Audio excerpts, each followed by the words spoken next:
पर अमेरिका में सवाल। अमेरिका के पूर्व एनएसए ने किया बड़ा दावा। व्हाइट हाउस ने भारत चीन को करीब ला दिया। ट्रंप की वजह से रूस भारत चीन एक साथ। ट्रंप पर भारत के साथ रिश्ते खराब करने का आरोप। लीजिए ये भी खबर देख लीजिए। ये ट्रंप की विदेश नीति पर अमेरिका में बवाल हो रहा है। अमेरिका के पूर्व एनएसए ने बड़ा दावा किया है। व्हाइट हाउस ने भारत चीन को करीब ला दिया है। ट्रंप की वजह से रूस भारत चीन एक साथ आ गए हैं और भारत के साथ रिश्ते खराब करने का आरोप। ये तो बहुत दिनों तक ये इतना रिवर्बरेट करेगा वहां पर कि अपने कानों में हाथ रखने पड़ जाएंगे ट्रंप को कि अभी आवाज मुझको और नहीं, अब और नहीं टाइप से जो फिल्मों में होता है वो होगा इनके साथ। जादुई छड़ी मानते हैं अपने टैरिफ को ट्रंप, वो ऐसा मानते हैं और वो कहते हैं कि इसने बहुत सारे युद्ध रुकवा दिए और अब उनको खुद विरोध का सामना करना पड़ रहा है, चाहे वो अपनी मिनिस्ट्री में हो, चाहे उनके एडवाइजर से हो, चाहे उनके कल आपने सुलेमान की बात की थी, आज इनके एनएसए हैं इनके पुराने। नहीं सर, अब देखिए ना, क्वाड को लेकर इनके एम्बिशन, चाइना को कंट्रोल में करने के एम्बिशन, जिसमें भारत उनके स्कीम ऑफ थिंग्स में था। ऑस्ट्रेलिया कह रहा है कि ट्रंप गलत कर रहे हैं भारत के साथ जो कर रहे हैं। मतलब उनका एक और बड़ा साथी उस तरफ जो चाइना को नकेल डालने के लिए उन्होंने साथ में लिया था वो। ये पूरे अमेरिका में शिद्दत से महसूस किया जा रहा है कि भारत को छेड़कर सबसे बड़ी गलती ट्रंप ने की। तो मैंने आपको कल कहा था कि जापान जाना एससीओ से पहले और ऑस्ट्रेलिया का बयान उनके विदेश मंत्री का कि वो हमारे गोयल जी को बुला रहे हैं वहां, और 900 मिलियन लोग जो मिडिल लेवल के ऊपर जा रहे हैं, कह रहे हैं कि हमारे पास विकल्प है, हम ये सब करेंगे। उन्होंने लथाड़ा है अमेरिका को, तो वो क्वाड का सदस्य है। ये बात हमने आपसे कल कही थी और वो दोहराया हमने फिर से कि हमने वो पहले एक छड़ी लगा दी थी हमने जाने से पहले, अमेरिका को वो कह रखा था। और ये जो कह रहे हैं ना, ये एनएसए उनके पहले इनके साथ थे, इनके घर में रेड कराया उन्होंने, अभी एफबीआई ने रेड किया इनके। नहीं, ये जो बड़े नेता होते हैं सर, ये कम से कम इस बात का ध्यान रखते हैं कि हमारे देश की व्यापक चेतना क्या है, वो क्या चाहते हैं और उस हिसाब से हमको काम करना है। क्या ट्रंप ये समझ रहे हैं कि वो कुछ भी करते जाएंगे और उनके देश के वो लोग, ठीक है उन्होंने किसी समय उनके लिए वोट किया, किसी भी हाल में उनके साथ खड़े रहेंगे? देखिए, सच्चाई तो ये है कि वो एक बिजनेसमैन है, ट्रेड मास्टर है और एक रियलिटी शो के हैं। उन्होंने रियलिटी शो में खींच कर हमारे यहाँ से आपके जिन्हों खींच कर वो आ गए हैं। तो देखिए भाई, प्रॉक्सी से तो आए हैं, इसको तो आप ले लीजिए। उनकी कोई कैलिबर नहीं है, कोई क्वालिफिकेशन ना तो मिलिट्री में रहे हैं, ना कैलिबर, क्वालिफिकेशन, कंडक्ट कितनी सारी महिलाओं के साथ दुष्चरित्रता के कितने सारे आरोप, विलासिता के कितने सारे आरोप, ये लगातार चल रहा है। तो और अभी नए आरोप भी सामने आते जा रहे हैं। तो ये दिखाता है कि क्या चरित्र रह गया है, क्या उनके स्टैंडर्ड रह गया। और एक नहीं, लगातार ये चला रहा है। आप ये लगातार 2-3 से आप तो देख ही रहे हैं। तो यदि ये अमेरिका को सोचना पड़ेगा कि लोग तो इससे त्रस्त कि उनकी ऐसी चरित्र नहीं, इस चरित्र नहीं, ये केवल अमेरिका में नहीं सर, यूके इनको समझा रहा है। यूके से इतनी सारी आवाजें आ रही हैं कि भारत के साथ जो आप कर रहे हो ठीक नहीं है, आपके लिए बुरा हो जाएगा। भारत का तो क्या बिगाड़ो। ये जो देख रहे हैं ना आप, ये इनके बारे में कहा जा रहा है कि ये अपनी दूरबीन से या अपनी रिलेशनशिप से देश को चला रहे हैं। इनके संबंध पुतिन से बड़े अच्छे थे पिछले टर्म में, उस टर्म को लेके वो चाह रहे थे कि हम आगे बढ़ जाएं, वो नहीं हो रहा है। वो चाहते हैं कि अमेरिका के मोदी जी से इनका अच्छा संबंध माना जाता था पिछले टर्म में, वो अब उसी से उन्होंने देश के टैरिफ लगा के सोचा कि मोदी को हम कंट्रोल कर लेंगे और पुतिन को कंट्रोल कर लेंगे पर्सनल रिलेशन से। लोग इनको समझा रहे हैं कि तुम एक व्यावसायिक चरित्र हो, तुम एक व्यापारी हो, तुम टैरिफ को एक जादुई छड़ी की तरह इस्तेमाल करके। मुझे ये लगता है कि अगर इतने दिनों से आपने कुछ रिलेशनशिप्स पर काम किया था, आपने किसी चीज पर बिल्ड किया था, तो उसको अपने ही हाथों से इस तरह से नष्ट करने का ये मेरे ख्याल से दुनिया का पहला उदाहरण होगा। मुझे तो नहीं लगता कि दुनिया ने अपनी बड़े बड़े मुल्कों ने अपनी विदेश नीति के संदर्भों में जिन स्कीम ऑफ थिंग्स को कभी समझा हो, कॉन्सेप्चुलाइज किया हो, एग्जीक्यूट किया हो, अपने ही हाथों से उनको इस तरीके से नस्ताबूत किया। कभी और याद आता है सर आप? मेरे को एक यदि अमीन हुआ करता था, युगांडा का राष्ट्रपति ना, कभी कभी मानव भी खाता था, अंगों को खाता था। मेरे को उसका कंपैरिजन ये लगता है, क्योंकि आप पागलों की तरह नहीं एक्ट कर सकते। ये केवल नहीं कि दुनिया में देखिए, जर्मनी के कल ये थे विदेश मंत्री यहाँ थे, उन्होंने कह दिया था हम $50 बिलियन का तो $100 बिलियन कर रहे हैं। जर्मनी, फ्रांस, आपने तो बताया ना, पूरे यूरोपियन यूनियन से। और इसको अगर आप इसलिए कर रहे हैं कि अनप्रेडिक्टेबिलिटी के लिए, कि आपको दुनिया समझ ना पाए, तो भाई साहब कितना भी अनप्रेडिक्टेबल आप हो जाइए, लेकिन खाना तो मुंह से ही खाइएगा ना, आंख से तो खाने नहीं लगेगा, कान से खाने नहीं लगेगा। तो कुछ चीजों को तो कितना भी आप कर लीजिए, प्रेडिक्टेबल रखना पड़ेगा। इसी तरीके से इतने दिनों के जो साथी और स्ट्रैटेजिक पार्टनर्स आप जिनको कह रहे हैं, अभी भी बहुत सारे लोग अमेरिका में बेचारे बीच में आकर नहीं हमारा भारत बहुत अच्छा दोस्त है, हम उसके साथ संबंध, कि किसी तरीके से इनके किए हुए को हम शायद निगेट कर पाएं और भारत के साथ हमारा संबंध बना रही है, कोशिशें अब भी चल रही है वहां। टोटल जब पूरा डिवाइड देखिए 50 स्टेट के अंदर में पूरी की पूरी जनता आपके साथ ये लेके चलिए आप। भले ही डीप स्टेट कुछ करता हो, कुछ ऐसे ट्रम्प साहब कर गए, व्हाइट हाउस से खुश हो रहे, मगर वहां की जनता 33 करोड़ जनता है। एक एक जनता से पूछिए, आपके भी होंगे रिश्तेदार, हमारे भी हैं, सारे यही कह रहे हैं कि ये केवल ना कंप्यूटर खोलो तो ये दिखता है, मगर जमीन के ऊपर में जो इन्होंने किया है, और अभी त्रस्ती इतनी आ रही है वहां पर तो, और रिसेशन आ चुका है। मैं नहीं कह रहा हूं, जेपी मॉर्गन कह रहा है, गोल्डमैन सैक कह रहा है, वहां के बड़े बड़े जो ये हैं वो कह रहे हैं, मूडीज कह रहा है कि आगे सारे लोग आगाह कर रहे हैं, सारे लोग कह रहे हैं। आपको याद होगा यही तो श्री रामचरितमानस में भी तुलसीदास जी ये बता कर गए हैं कि किस तरीके से रावण को हर कोई आगाह कर रहा था, बार बार कह रहा था, लेकिन जिसके दिमाग में फिर अपने लिए ही नुकसान लिखा होता है और उसकी नियति में ये लिखा होता है, फिर वो उससे कैसे अलग हो। और टैरिफ को लेकर ट्रंप पर पुतिन किस तरीके से बरसे हैं, भारत चीन पर लगाए टैरिफ को बताया गलत। पुतिन ने कहा नेतृत्व को कमजोर समझने की भूल न करे अमेरिका। पुतिन ने कहा भारत चीन की अर्थव्यवस्थाएं शक्तिशाली हैं, अमेरिका को महंगा पड़ेगा। ये कहते हैं ना कि दो प्यार करने वालों पर जब जब दुनिया पहरे लगाएगी मोहब्बत बढ़ती जाएगी। ये एक तरीके से वो मोहब्बत जो पहले ही प्रगाढ़ थी उसको और प्रगाढ़ करने का काम ये इनका कोड़ा और इनके टैरिफ कर रहे हैं। दिनेश जी आप ये बताइए, सेकंड है चाइना, तो सेकंड है ना इकोनॉमी, इंडिया फोर्थ है, आप उसको कहिए डेड इकोनॉमी, कुछ नहीं है, हम ये कर देंगे, हमारी बात मानो नहीं तो हमको आपको जीरो कर देंगे। ये कहीं है, कहीं भी सोच सकते हैं। यदि आप क्लास जो इकोनॉमिक्स का होता है ना, पहली क्लास में जाता है ना, वो आपको बता देगा ये। तो इस तरह की ये अमेरिका के जो महान राष्ट्रपति हुए, ये जो एक परंपरा है जिसमें सबसे महत्वपूर्ण देश के सबसे महत्वपूर्ण पद पर बैठा हुआ एक व्यक्ति जो है, ये ट्रंप को जब दुनिया याद किया करेगी, जब मुड़कर इतिहास देखेगी, ट्रंप किस तरह की लेगेसी छोड़कर जाना चाह रहे हैं? कोई लेगेसी नहीं बना पाएंगे। देखिए बंदर के हाथ में उस तरह वाली लेगेसी, ये कह रहे हैं खुद की ये इकोनॉमिक नेशनलिज्म पर काम कर रहे हैं। ये कहते हैं कि हमें सब कुछ करना है व्यापारियों की तरह।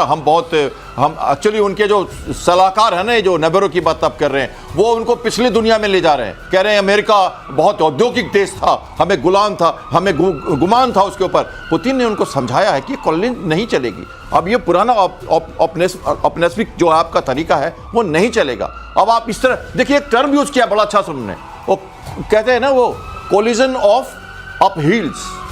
तो अप हील्स जो दर्द के समझाइए क्या है? जब सताए हुए हैं ना ये लोग, जो हम जैसे हम सब सताए हुए हैं, अब जैसे अमेरिका ने टैरिफ लगाया है जिनके ऊपर भी, वो सब एक लामबंद हो रहे हैं एक तरफ, और वो एक तरह से एक अलायंस बना रहे हैं, और ये जो ये कंबाइंड फ्रंट बन रहा है जो उनको लगातार अब तंग करेगा। इसलिए उन्होंने वार्निंग दी है। उन्होंने ये भी कहा है कि बड़ा डेमोक्रेसी है भारत, इनके नेता जो बड़े पॉपुलर नेता है, मोदी या जिनपिंग, ये पॉपुलर नेता है, इनको अगर डिफीट करोगे तो इनकी अपनी डिफीट हो जाएगी नेशन में। ये नहीं मानेंगे तुम्हारी बात, ये उतने स्ट्रांग है कि तुम्हारी नहीं सुनेंगे, ये कहना चाह रहे हैं। उसके बावजूद कहां उनके कान में कहां जूं रेंग रही है। और 18 साल बाद सीरिया को लेकर एक बड़ा खुलासा हुआ है, यूनाइटेड नेशन की रिपोर्ट में चौंकाने वाला खुलासा। सीरिया परमाणु हथियार बना रहा था, सीरिया परमाणु हथियार बना रहा था। बशर अल असद के काल में सीरिया एक गुप्त परमाणु कार्यक्रम चला रहा था। अंतर्राष्ट्रीय परमाणु ऊर्जा एजेंसी ने कहा है कि उसे सीरिया में एक ऐसी जगह पर यूरेनियम के अंश मिले हैं जिसके बारे में माना जाता रहा है कि वो पूर्व सरकार के गुप्त परमाणु कार्यक्रम का हिस्सा था। यहीं पर इजराइल ने हमला बोला था। ये मुमकिन है कि ऐसा हुआ हो। आईएईए ये कह रहा है यहाँ ट्रेसेस मिले हैं, तो हो सकता है ऐसा हुआ हो। लेकिन हम ये भी जानते हैं कि अमेरिका का एक इतिहास ये भी रहा है कि वो इराक में कभी व्यापक नरसंहार की क्षमता वाले हथियार बता देता है, कभी वो किसी ईरान के संदर्भ में भी वो उसने जो कहा वो कहते हैं कि एग्जेजरेटेड था, ये बताने के लिए कि खतरा बहुत बड़ा है और हमको हमला करना पड़ेगा। तो ये सीरिया के संदर्भ में भी जो कहा जा रहा है कहीं वैसा तो नहीं है, या फिर क्योंकि बशर अल असद को क्योंकि रशिया का समर्थन हासिल था तो ये मुमकिन है कि एक तरीके से गुप्त रूप से परमाणु हथियार वहां बनाए जा रहे हो। सर क्या हो रहा होगा? देखिए 2007 में इजराइल में वहां पर किया था और ये एक्सपेक्टेड था कि वहां पर बन रहा है। उसकी ट्रेसेस अभी मिली है। क्यों मिली? क्योंकि एआईए को पहले मांगता रहा कि हमें परमिट दीजिए, उन्होंने नहीं दिया, अब दिया है जाकर। तो उन्होंने देख लिया कि यूरेनियम के हैं ट्रेसेस वहां पर। तो बात यह है, ये हुआ है, ये सत्य है कि 2007 में वहां बम्बार्डमेंट किया गया है और उसके अंदर ट्रेसेस मिला है। तो वो अब क्या कह रहे हैं, सीरिया कह रहा है कि नहीं, हम तो शांतिपूर्वक अपने शांतिपूर्वक तरीके के लिए हम न्यूक्लियर का ये कर रहे थे वहां पर। तो ये तो सही है कि है, इसमें सीरिया में कहीं भी नहीं है और ये हाथ लग गया था। बड़ी बात ये है, वहां वहां से ही आईएसएस का पूरा गढ़ बन चुका था बालासर, या और ये उसी डेजर्ट में हुआ है जो कुर्द का इलाका है, वहां पर है ये। तो ये हाथ में यदि लग जाता या कुर्दिश आईएसआईएस वालों के, हाँ, तो सोचिए कि क्या होता। मगर ठीक है, उसको बर्बाद कर दिया था। इसलिए जब भी इजराइल करता है तो इजराइल की इंफॉर्मेशन बहुत तगड़ी होती है, चाहे वो ईरान में कर रहा है, यहाँ कर रहा है, कोई ऐसा नहीं कि उसने स्पेकुलेशन में कोई कुछ कर दिया। इसमें सच्चाई है, सीरिया वाज गोइंग, और इसमें रशियन एंगल ही नहीं है, इसमें एंगल ईरान का एंगल भी है, क्योंकि वहां की जो सरकार थी, सिया वाली जो सरकार थी, तो बस असद उसी के हिस्सा थे। तो उस समय इनको मिला है know how to do about it. तो अब तो सर क्या ये भी मुमकिन है, अगर इस तरह की खबरें हैं दुनिया में, क्या हर जगह जहां पर भी इस तरह का परमाणु कार्यक्रम कहीं गुप्त रूप से चलाया जा रहा है, वो किसी ना किसी तरीके से इंटेलिजेंस को पता होगा, कम से कम अमेरिका और इजराइल के इंटेलिजेंस को? या ये भी मुमकिन है, क्योंकि आईएसआईएस जैसे खतरे तो कई जगह पर है ना, क्या ये भी मुमकिन है कि कहीं ये चल रहा हो और दुनिया को पता ना हो, कैप्टन श्याम? और देखिए, ये पॉसिबल है, लेकिन इजराइल जैसा कंट्री और मोसाद जैसी स्पाई एजेंसी इस बात को जानती थी कि उनको गोलन हाइट्स के बाद ये इलाका आता है और वहाँ पर वो अटैक करना चाहते हैं। तो जब उन्होंने किया है अटैक, और उसके बाद ये गवर्नमेंट बहुत आसानी से उन्होंने क्या किया, उस समय उसको, वो माउंटेन एरिया है डेजर्ट के साथ, उनको उसको एक तरह से लेबलिंग कर दी उन्होंने, और उसके बाद उसका ट्रेस खत्म कर दिया था। तो ये 18 साल के, इतने सालों के बाद ये जो ये नई गवर्नमेंट ने परमिशन दिया। जैसे ये जानना चाह रहा हूं सर, ईरान के संदर्भ में हाँ। ये नॉर्थ कोरिया के बारे में कहा जाता है, पाकिस्तान ने इसी तरीके से बनाया, कहीं से चोरी किया, फार्मूला क्या है, दुनिया भर से जो ब्लैक मार्केट है वहां से सामान उठाए और परमाणु बम बना लिया। कहीं इस तरह की कोशिशें कहीं गुप्त रूप से चल तो नहीं रही होंगी जिसके बारे में दुनिया को पता नहीं? देखिए, लीबिया के बारे में कहा जाता था, उसको भी बंटवाट करके खत्म कर दिया गया। दूसरा यूक्रेन के बारे में, यूक्रेन हैड, उसके पास न्यूक्लियर हथियार था, उसको उन्होंने मान लिया, जब संधि हुई तो मान लिया मिन्स्क 2 के बाद कि हम हटा देंगे, और रशिया का था, रशिया ने हटा लिया। पर न्यूक्लियर चर्नेबल है, जपोरोजिया है, उनके पास ये तो हैं। मगर प्रॉब्लम ये है, चाहे आप नॉर्थ कोरिया की वो चाइना ने दिया है, पाकिस्तान को अमेरिका ने दिया, ये बार बार है। एक ही को खान का नाम आता है कि चोरी से बना लिया उन्होंने, नीदरलैंड से लिया है, मगर आप नहीं, इतना आसान नहीं है। नहीं तो रशिया दे देता ईरान को। तो एक नैरेटिव फैलाया गया है ताकि अमेरिका दुनिया की निगाहों में विलेन ना हो जाए कि उसने पूरी मदद की सब कुछ बनाने में, इसलिए एक्यू खान या दूसरी चीजों को प्रोजेक्ट होने दिया गया। असल में अमेरिका की बिना मदद के संभव नहीं था, आप ये कह रहे हैं। आपको इजराइल में 1952 में दिया अमेरिका ने, दैट्स व्हाई उनके पास भी है। उनके नेगेव डेजर्ट में डोमोना न्यूक्लियर साइट जो है, जो इनरिचमेंट प्रोग्राम है, वो अमेरिका का ही एक तरह का दिया हुआ है। तो फिर तो ये भारत के पास एक शक्ति है, भारत, रशिया, चीन अपने दम पे बनाया। चीन का भी कहते हैं चोरी चारी का है कुछ, जी। मगर तो ये सबसे बड़ी बात तो ये है कि अमेरिका आपको जहां भी आज गड़बड़ी का कोई पेड़ बड़ा हो गया है, उसकी मूल में आप जाएंगे तो कहीं ना कहीं अमेरिका का हाथ आपको मिलेगा। कभी ना कभी कुछ ना कुछ ऐसा किया गया है जिसकी वजह से आज वो गड़बड़ी, और शायद ये इस तरह के मुल्क हैं जो ये सोचते हैं कि अगर प्रॉब्लम नहीं होगी तो सॉल्यूशन कौन सीख करेगा, अगर घाव नहीं होगा तो मरहम कहां से बिकेगा। अगली खबर देखिए, इजराइल के एटमी प्रोग्राम को लेकर एक बड़ा खुलासा। इजराइल संदिग्ध एटमी वेपन फैसिलिटी का विस्तार कर रहा है। सैटेलाइट तस्वीर में दिखे न्यूक्लियर फैसिलिटी में नए निर्माण। दिमोना शहर के पास शिमोन पेरेज नेगेव एटमी केंद्र की तस्वीरें। जानकारों ने नया रिएक्टर या फिर नया एटमी वेपन फैक्ट्री बताया। इजराइल पहले से परमाणु शक्ति संपन्न देश है, बावजूद इसके इजराइल ने अब तक तस्वीरों पर कोई रिएक्शन नहीं दिया है। ये खबर किस तरह से ली जा रही होगी दुनिया में से? मैं बता देता हूं इसको। सर कहना चाह रहे थे, देखिए सर ने पहले बताया था इसके बारे में। एडमॉन जो आप कह रहे हो ना, 1950 से ये तैयारी चल रही थी, 60 का रिएक्टर है। और आप जैसे कह रहे थे ना, एक इजिप्ट भी कंट्री है जिसने भी चुपचाप तैयारी, लीबिया की बात की हमने, और इसके साथ अपने यूक्रेन की बात की। यूक्रेन के पास तो अपना था नहीं, वो तो न्यूक्लियर आर्सेनल को डिसआर्ममेंट के तहत हटाया गया था 1994 में, तो वो किया गया था एक संधि के तहत। और ये जो लीबिया है या सीरिया की बात की हमने, और इसके बाद इजिप्ट ने भी तैयारी की थी, उनको सबको हटा दिया गया था। और ये तो इजराइल मिडिल ईस्ट का एकमात्र कंट्री है जिसके पास ये एटॉमिक वेपन है, डिक्लेयर्ड नहीं है, और ये एनपीटी का मेंबर भी नहीं है। मजे की बात ये है कि नॉन प्रोलिफरेशन ट्रीटी का मेंबर नहीं है, इसलिए यहाँ पे जो न्यूक्लियर वॉचडॉग है यूनाइटेड नेशंस के, वो यहाँ नहीं जा सकते। ये प्रॉब्लम है इनके साथ। और इसलिए अब ये 1960 का बहुत पुराना है। फ्रांस के ईरान तो ये कहता होगा कि हमारे लिए दूसरा नियम, दूसरों के लिए दूसरा नियम, क्योंकि उसने वो गट्स के साथ आईएए का समर्थन, उन्होंने यूनाइटेड नेशन अपने जो प्रोलिफरेशन ट्रीटी उसका नहीं किया है सारा उन्होंने, इसलिए उनके पास आप कुछ कह नहीं सकते। फ्रांस ने मदद की थी इनको, फ्रांस ने ये बनाया था। तो सर अब वक्त कम है और कई खबरें इंतजार कर रही हैं। पुतिन की जेलेंस्की को खुली धमकी। पुतिन ने कहा यूक्रेन बातचीत से युद्ध समाप्त कर ले वरना हम ताकत से करेंगे। पुतिन ने यूक्रेन युद्ध को खत्म करने की जिम्मेदारी कीव पर डाली है। पुतिन ने रूस और यूक्रेन के बीच जारी युद्ध को रोकने के लिए अमेरिका के प्रयास को ईमानदार बताया है। तो ये मेरे ख्याल से थोड़ा सा ट्रंप को मरहम लगी होगी, क्योंकि बड़े दिनों से कह रहे थे कि आप लोग वहां बैठकर हमारे खिलाफ कॉन्स्पायर कर रहे हैं, लेकिन ये खबर उनको ठीक लगी होगी, चलो थोड़ा तो हमको क्रेडिट मिल रहा है। नहीं, पुतिन तो वहाँ पर देखा आपने अलास्का में कैसे उनसे बातचीत हुई, उनको तो पूरा का पूरा क्रेडिट दे। जो जेलेंस्की से जो काम करवाना चाहते हैं, आ जाओ टेबल पे बात कर लो और हो जाएगा, जो हम बोलते हैं वही होगा।